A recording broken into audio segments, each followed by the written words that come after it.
Welcome to Partnerships for Profit, the podcast where we bring you inside the world of joint ventures, strategic partnerships, and powerful collaborations. Whether you're looking to expand your network, find new referral partners, or scale your business, you're in the right place. Let's get started. On this episode of Partnerships for Profit, we're joined by Sean Shannon, president of Strategic Growth Design and 30-year sales leader who's built and led high-performance teams for some of the biggest names in media, including iHeart, Audacy, and Cumulus. From driving record-breaking growth at Atlanta Q99.7 and 99X to helping hundreds of businesses generate industry-leading returns on ad spend. Sean knows how to diagnose sales challenges at the root and turn them into growth opportunities. So let's pull back the curtain on the systems, the structures, and strategies that separate top-performing sales. And like we talked about earlier, all the dumb things you shouldn't do. Welcome to the podcast. Thanks, Dean. It's great to be here. Absolutely.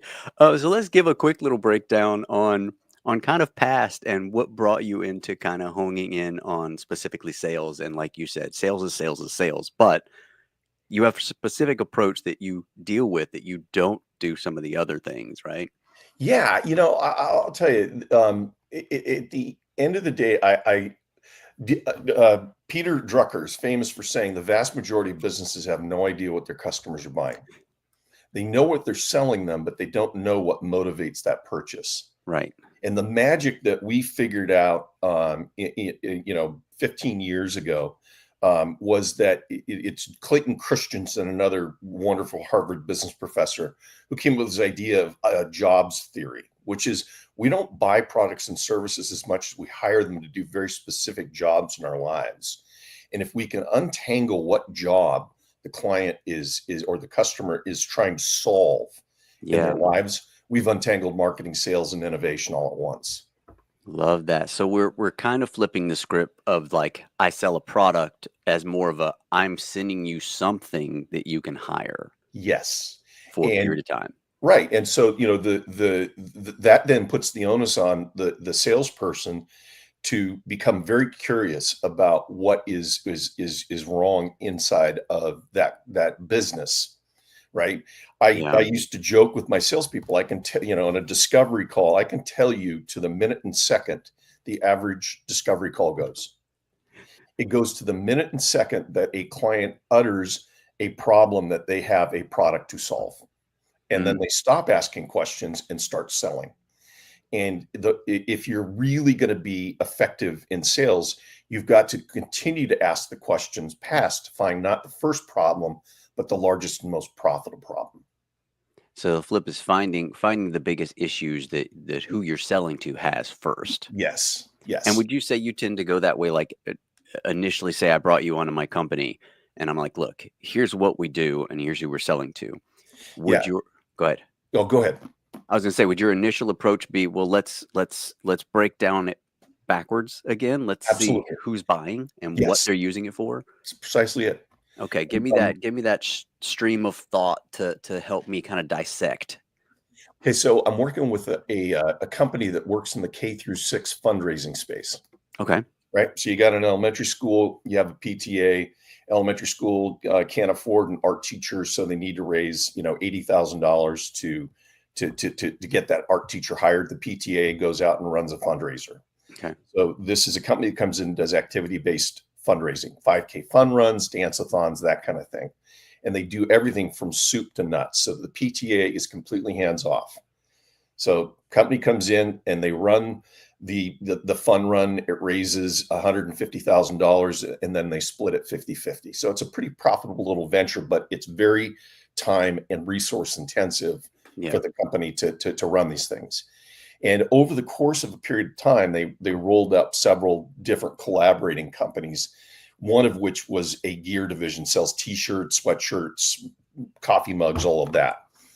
So the field reps running the fundraising were the primary people that were selling the gear, but they were doing a poor job of it. So they've decided here in the last 6 to 7 months, they want to launch a separate sales team for their gear division to go directly into the schools and sell.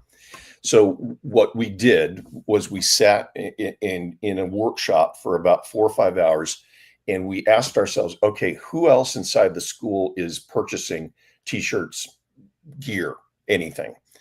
And we discovered that it was obviously the PTA president, but also the principal for Teacher Appreciation Day, gym teacher for the field day, drama teacher, for kindergarten teacher, right? So what we did was we looked and said, all right, let's look and ask ourselves, what problem are they trying to solve by purchasing these shirts? And, for each one of them, it is slightly. Sure. And what are the buying factors that they're then going to use when they decide which vendor to go with? So PE teacher is trying to solve a problem that he needs 5 different colors t-shirts for each one of the grades for the field day. And he really does not care terribly about the quality. Price is going to be the biggest single factor. Principal is looking for something memorable that makes her teachers feel valuable, lets them know that she is invested in their success. Yeah. You want something very unique, and she really does not care that much about the price. So we're just trying to figure out what job are they trying to solve by making this purchase. Yeah. Yeah. Because basically, from your explanation here, we're looking at from top tier all the way down to low tier. Yes. And we need separate sections out for this, for the options. And so now we've untangled the marketing that we need to do to drive the people into the sales funnel. Got it. So then, and this company is basically creating on demand for each of these individual schools and individual departments. Yes. So, as an example, kindergarten teachers buy t-shirts at the very beginning of the year, right? They want their kids to feel like they're part of something special, right? So what's really motivating their purchase is the creativity that this company can bring to designing that t-shirt. Cost is a little bit less of a factor, but still, something. Important. 5th grade teacher is looking for something in the spring for the students to wear as they prepare for the little 5th grade graduation. Right. Okay. Right. And so, once again, design becomes important. Cost is a factor, but you can so now suddenly when to send the message and then what to talk about in the message as you bring them into the sales funnel from a marketing standpoint. Yeah, because I would assume on both of those, most likely a lean into having the students work on the design comes kind of like part of the fun and involvement as well. Absolutely. Right. Love that. You've got to always flip the script to what the customer is trying to do. Right. Well, yeah. And it's like you were saying, especially if I know, schedule time throughout the year. I had someone on, we were talking about YouTube ads, and the thing about YouTube ads is it's coming at you when you're searching for certain things and you're here to find it versus like an Instagram where you're flipping and you see stuff, but you may not be in the market. So the same deal, target time. Yes, it's exactly it. Boom. And it's an understanding of where people are in the sales funnel. Right. I'll tell you, as a guy that spent, 30 years selling marketing services and a product that was very much up at the top of the funnel, right? You're buying radio, you are buying large amounts of audience. You have no idea from the market for the product or service. And how do you provide that? Listen, the business owner took the discovery call because they've got a problem in terms of acquiring customers. Yeah. Right. They're lacking. And so, in a world where Google can get me customers right down at the bottom of the funnel, why would I waste money up at the top of the funnel? Right. Fair. And oh, by the way, Google can give me, almost perfect attribution in terms of this dollar returned this amount of money. Yeah. I'm going to put my money into radio and I have no idea whether or not, and I can't measure it other than the number of people that were reached. I can't measure whether or not they actually became a customer. So how do you sell into that, right? What do you tell that client to convince them? And so, you go, you do your research and you say, well, listen, McKinsey does a longitudinal study about every 3 years. They try and figure out how did people go about making their purchases. And what they sort of untangled about 10 years ago is that the marketing funnel doesn't work this way at all. Is that what ends up happening is that somebody becomes interested in making a purchase, and they start their purchase process with 2 or 3 companies in their consideration set. And instead of narrowing down as it used to one or two that you're going to go and sample or try, it expands out to 8 to 10 as they do their research. What year was this when they realized? 2015. Okay. So Yeah, now I can only imagine that it's like probably quadruple because now we're everything's right? niched out Yeah, now. you've got dozens and dozens and dozens of companies that are in the consideration set. And you say, well, and so what the small and medium-sized business thinks is, well, I'm going to put my money out into Google where they're doing the research, right? Because now I've got an equal chance of closing the sale, and I didn't have to spend a whole bunch of money at the top of the funnel. But what the study finds every single time they do it is that those companies that were in the original consideration set have a 3x better chance of closing the sale. Familiarity. Right. I trusted my radio because I listened to it for the news, for weather, for blah, blah, blah. And it was in that cohort. Yeah. So your air conditioner breaks down. Who's the first company you're going to call? It's the one that's been advertising. It's the one song you can't get out of your head. Whatever. Right. Telling a story about how trustworthy they are, how quick they are, how conscious they are of your budget. So it's trying to figure out what problem that client's trying to solve. Yeah. Love that. You had like I said, I was kind of binging through some of your stuff this week. And one of the stories I heard you talk about was about the dumpster fire lady. Oh, yes. Yeah. And I loved it. So could you please give me that story? Yes, I sure will. So it also hones in a lot of what we're kind of, breaking down here. So yeah, so I'm sitting down with a referral partner who's starting off in the fractional HR space. And, she thinks she's selling, HR services. I'm going to help you out with the payroll. I'm going to help you out with your benefits. I'm going to help you out. And I said, well, let's stop down for a second and say, what is going on in that CEO or that owner's life that says, I need to talk to somebody about my HR? Yeah. Well, it's probably a dumpster fire. You've got a potential harassment lawsuit coming your way because of one of your managers. You've got a dumpster fire around compliance because you haven't been on top of all of the compliance paperwork you need to do with whatever government entity it is. Yeah. You got a dumpster fire in terms of attrition. People, because they're not onboarded correctly, they're quitting in 60 days. This is that's what they're buying. You think you're selling them HR services. They're hiring a fireman. Yeah. So their initial funnel starts when the problem started. Yes. Nothing to do with paperwork. Exactly. Right. And so it changed drastically how she was formatting what she was going to say in her emails, what she was posting on LinkedIn. Yeah. Suddenly she went from having just a handful of prospects to having dozens. Because all I can picture is like her new advert with her hat and hose. Exactly. But you stand out. I mean, yes. That's, thinking of it this way, it initially breaks off your spark of branding as well, because now you get to take your problem that you're fixing and that's built into the branding. So we see that immediately going, I've got fires in my dumpster. That's exactly right. Yeah. And it turns, so if you think about marketing in this way, there are marketing functions that and I teach marketing at the University of North Georgia. So yeah. I get nice. I get geeked out on this stuff. I enjoy the fun of it. So yes. So there are marketing functions that are all about demand capture. Google AdWords being the biggest of them. Yeah. But there are also market functions that are around demand creation. And those are the ones that become the most fun. Mm. And as this fractional HR partner is developing her messaging, she's actually creating demand for her service because she's telling a story that a client, maybe isn't aware is going on, but because she told the story, they begin to look and say, oh, I do have these problems. Yeah. I relate to this. I see this. Oh my gosh, I've forgotten. Here's the thing. And this is the magic in sales is really this. Every one of us, if we woke up in the morning and saw every one of our problems in their actual size, we'd stay in bed. Sure.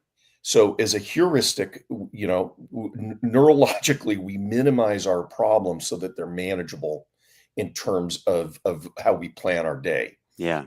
And what the job of a salesperson is, if you've got the solution to the problem, half of your job, 3/4 of your job is just actually growing that problem to its actual size. So I walk in and a client thinks that they've got a $5,000 problem a month around their marketing person, right? And we begin to untangle all of the opportunities that are being lost. And I'm able to grow that to, this is a Yeah. $500,000 problem that you have. And my integrated marketing solution that's going to cost you $75,000 a year suddenly looks a whole lot more Minute. affordable. It's that whole thing. The size of the problem has to outweigh the cost of the solution by some multiple. Sure. And, far too often we have salespeople that are in selling $50,000 solutions to what are perceived to be $5,000 problems. So if I haven't done a good fact find to really understand what's going on inside of that business, and I haven't built a presentation that grows that problem to what it actually is, Yeah. I'm not going to get the sale. Yeah, and you go back to the psychology of this, because I don't remember what the exact term is. It's blanking on me. I just remember I got it first from Tony Robbins. But if we look for it, we're going to find it. So as soon as you start bringing up here's what the problems are, Yes. the person watching is going, I did. Oh, wait, I forgot about, yeah. It's So you're confirmation. It's confirmation bias. Confirmation bias. We're finding those things. I have a phenomenal book if anybody's interested. It's called Yeah. Thinking Fast and Slow by Daniel Kahneman. I believe I've somewhere else about that one. Yeah. I forget his co-author's name. They're two, they're psychologists who won the Nobel Prize in economics. Okay. These are the guys that actually, are the foundation of game theory. Fantastic. And so what they figured out. So, basic economics, going all the way back to Adam Smith, our understanding of capitalist markets is that a marketplace has rational actors that are going to work in their self-interest. Mm-hmm. So you have a free marketplace, people come in, compete, and take everything that they can that's in their best interest. What these two guys figured out is that the way the human mind is wired, we have all sorts of faults that make us irrational actors. And they're just these heuristics that we have in our, confirmation bias being probably the best well known, which is that we will find evidence to support an existing belief system. Right. And it will cause us to make irrational actions when we make purchases and decisions, whether they're hiring or firing. We just make irrational decisions because we are looking for evidence to support what we already think. Yeah. Reticular activating system. That's the other one I was thinking of. Yes, in my head. totally. Yeah. And there's another, if you're interested in marketing, one of my very favorite people is Roy Williams. Roy Williams? Yeah, wrote a series of books called The Wizard of Ads. Love it already. And he has a Monday morning memo. It's a newsletter you can sign up for. Phenomenal. It is great stuff. And he talks a lot about the reticular activating system. Yeah. And how do you craft a message that activates that thing? Yeah. Yeah. Just, I geek out because at the end of the day, sales and marketing, it's all about psychology. Absolutely. I come from the entertainment world, and I've coached actors on and off for decades, and, filmmakers and all that. And it's always kind of the same thing. It's just like all of this stuff. And, then I got in kind of the spiritual world and then mixed in some of like our manifestation where I'm like, it's really just all the same ball. Yes. It's all connected. It's all the same stuff. In the acting world, you might be creating this thing that now has to live truthfully, moment to moment. But what do you think you do every day in your morning before you get out of bed? You create the beliefs that are going to structure out the rest of your day, moment to moment, that you believe. Can we change them? Hell yeah, you can. Yes, absolutely. What do you want to take control of, and what do you want to let go? Yes. What the internet told me. I'll give you a great example of that is I would on about a quarterly basis do a sales meeting around postures.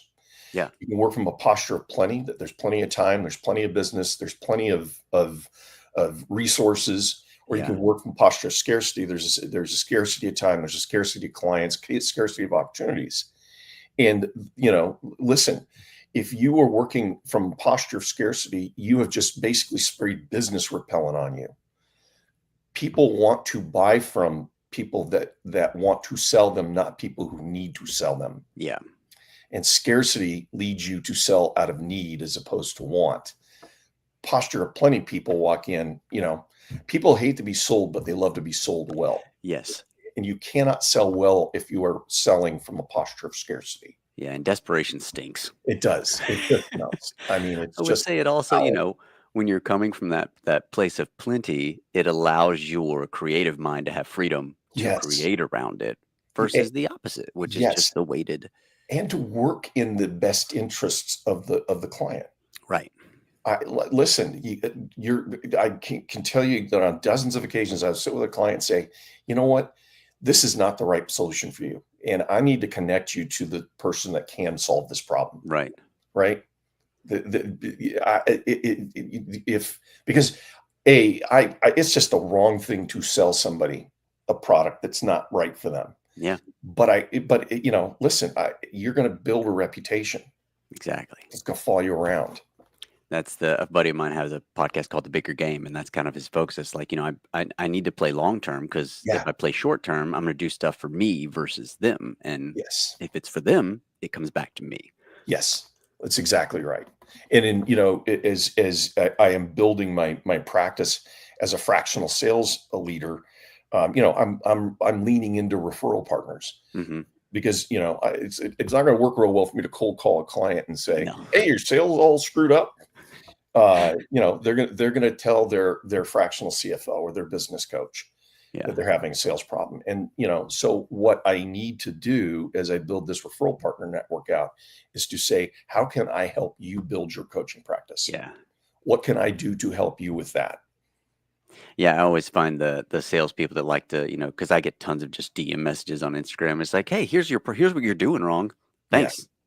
Love to hear that. Versus like, here's some things, I would rather you leave me a kind message and support and say, hey, if you'd like to talk about how I can help you even grow more, great. Yes.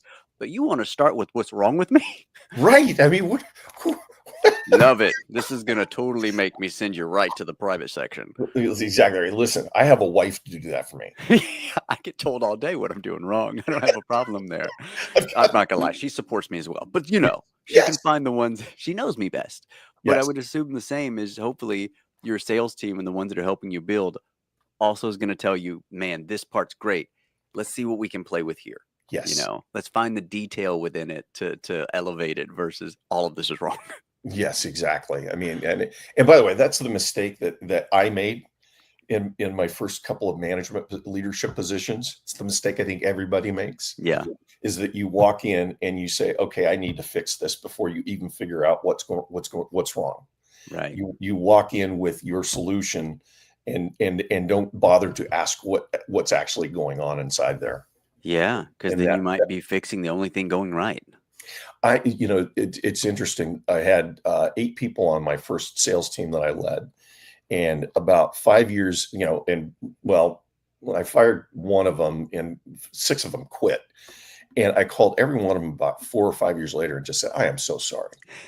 I am so sorry. I was a terrible leader, and I want to thank you because I was able to learn off of your pain.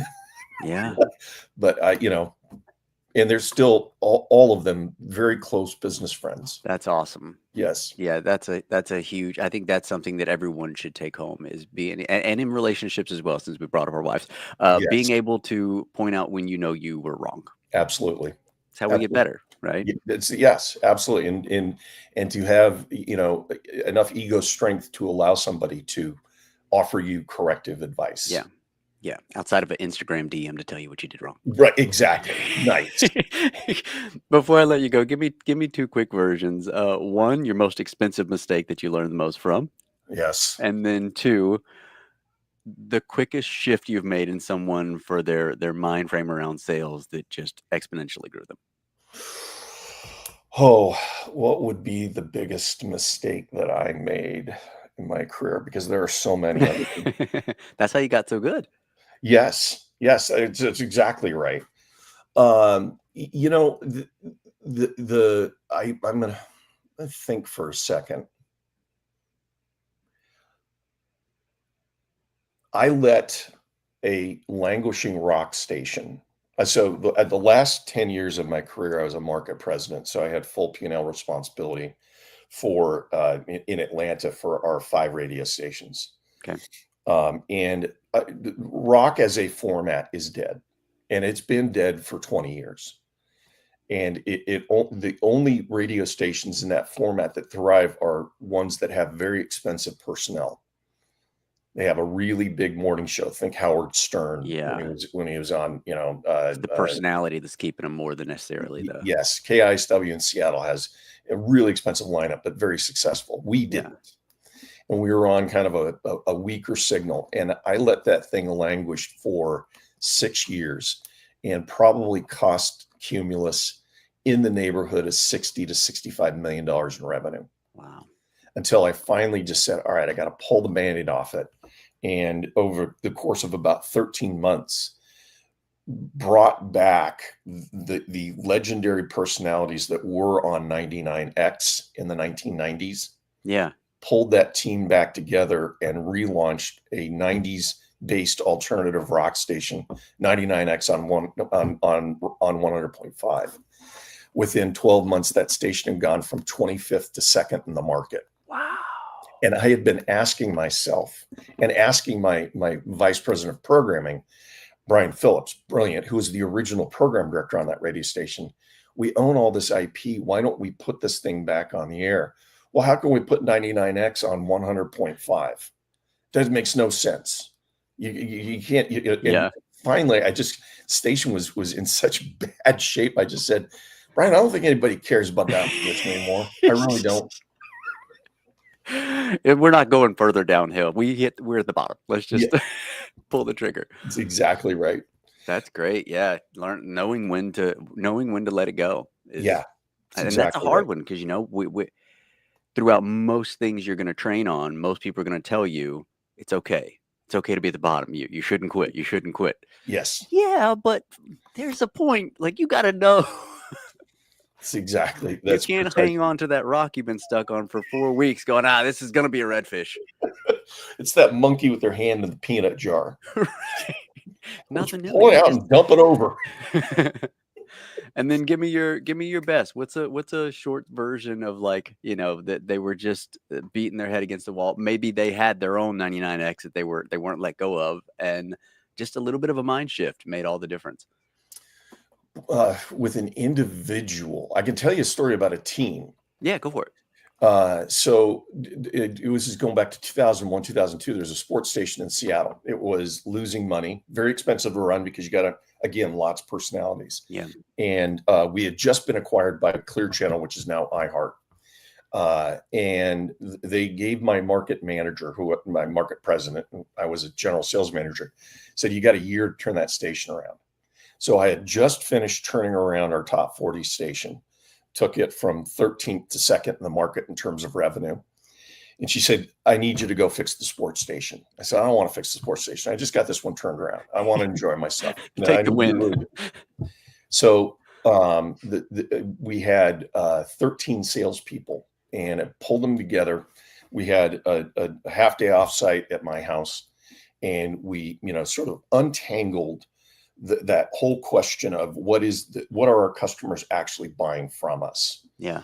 And, they had been out selling, really what it was, they were selling to people who were partisans to the format, as opposed to selling to people who really needed the audience that we reached.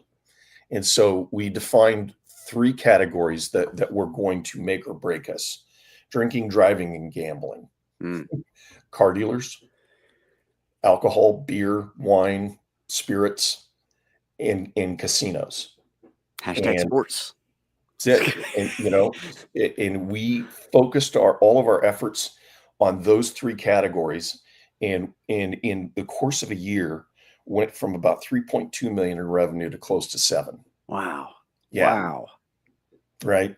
And we did it with not 13 salespeople, but 8. Just knowing who you're marketing to. Yes.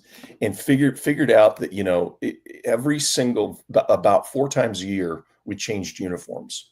And one of the magic pieces in it was we created, and it was one of my salespeople, Jeff Antush, who had this idea. It was called Seasons Pass.